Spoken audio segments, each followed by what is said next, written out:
پاکستان کا جب میں نام لیتی ہوں نا تو میں نام لیتی ہوں میرا پاکستان. اتنی بڑی اونرشپ ہے میرے لیے کہ it is all about me, اور یہ بالکل معجزہ تھا. اس کا مطلب ہے کہ اللہ تعالیٰ کی بہت بڑی نعمت ہے. یہ میں الخدمت کا حصہ بھی ہوں اور بنی بھی اسی لیے کہ مجھے یہاں سب کچھ ملا. اگر ایک ہاسپٹل میں ایک ڈیڈیکیٹڈ ٹیم جو ہے یہ کر سکتی ہے تو اس کا مطلب یہ ہے کہ اگر ہم اس کو ریسورسز کے ساتھ اس کو شروع کریں تو پاکستان میں یہ ایک برڈن آف ڈیزیز بہت کم ہو سکتا ہے.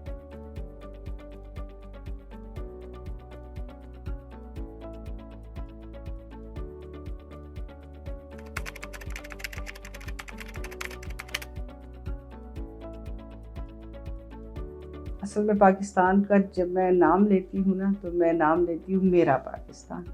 اس کا مطلب یہ ہے کہ اتنی بڑی اونرشپ ہے میرے لیے کہ it is all about me, کہ یہ پاکستان میرا ہے. اور مجھے بہت اچھی جو چیز لگتی ہے وہ یہ کہ مجھے کانسیپٹ بتایا گیا کہ پاکستان ہمیں ملا کیسے تھا، اور یہ بالکل معجزہ تھا. اس کا مطلب ہے کہ اللہ تعالیٰ کی بہت بڑی نعمت ہے، اور ہم نعمتوں کا کیسے استعمال کرتے ہیں وہ شکر گزاری ہوتی ہے.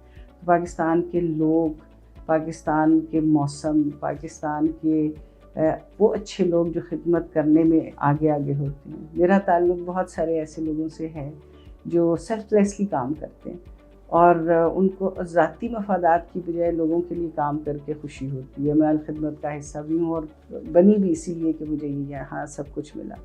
جب گھر جاتی ہوں تو راستہ اتنا خوبصورت ہوتا ہے، جب آنکھ کھولتی ہوں تو بہت ساری نعمتیں، اور پھر یہ احساس کہ بہت سارے لوگوں کے پاس اگر یہ نعمت نہیں یا وہ مشکلات میں ہیں تو انہیں اس میں سے کیسے نکالا جا سکتا ہے. سو دس از آل اباؤٹ میرا پاکستان.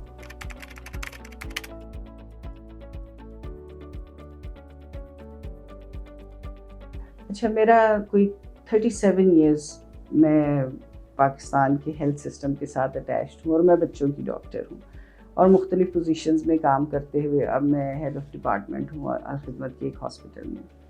تو اچیومنٹ کے حساب سے ایک تو ہم جنرل بات کر سکتے ہیں کہ پاکستان کا سسٹم ہیلتھ میں آلدو کہ بہت ساری مشکلات اور بہت سارے ان کا شکار رہا ہے، کمی کمزوریوں کا، ڈیفینیٹلی ریسورسز کی کمی کی وجہ سے، کمٹمنٹ کی کمی کی وجہ سے. لیکن جس چیز کی میں مثال دینا چاہتی ہوں وہ یہ کہ ہمارے یہاں پری ٹرم برتھ ریٹ بہت زیادہ ہے، اور اس کے لیے پرابلمز بھی بہت پیش کیے جاتے ہیں، ریسورسز کی کمی. لیکن ہم نے اپنے ایک چھوٹے سے ہاسپٹل میں اس کو بہت سیریسلی ٹیک اپ کیا، اور صرف مدر ملک کو انکریج کرنے کے بعد ہم ڈیٹا کے ساتھ ہی بات کر سکتے ہیں. 1.5 سال کا ڈیٹا جو ہم نے جمع کیا کہ ہمارے پاس جو برتھ ریٹ یا پری ٹرم ڈلیوریز تھی اس کی ڈیتھ ریٹ جو ہے وہ جو ساری دنیا میں تقریباً 20 سے 20 to 30% ہوتا ہے، اور جو قابل قبول ہے ہمارے پاس 4.8% کے قریب تھا. وہ بھی بہت زیادہ ایسے کیسز جن کے لیے یہاں پاسبل نہیں ہے.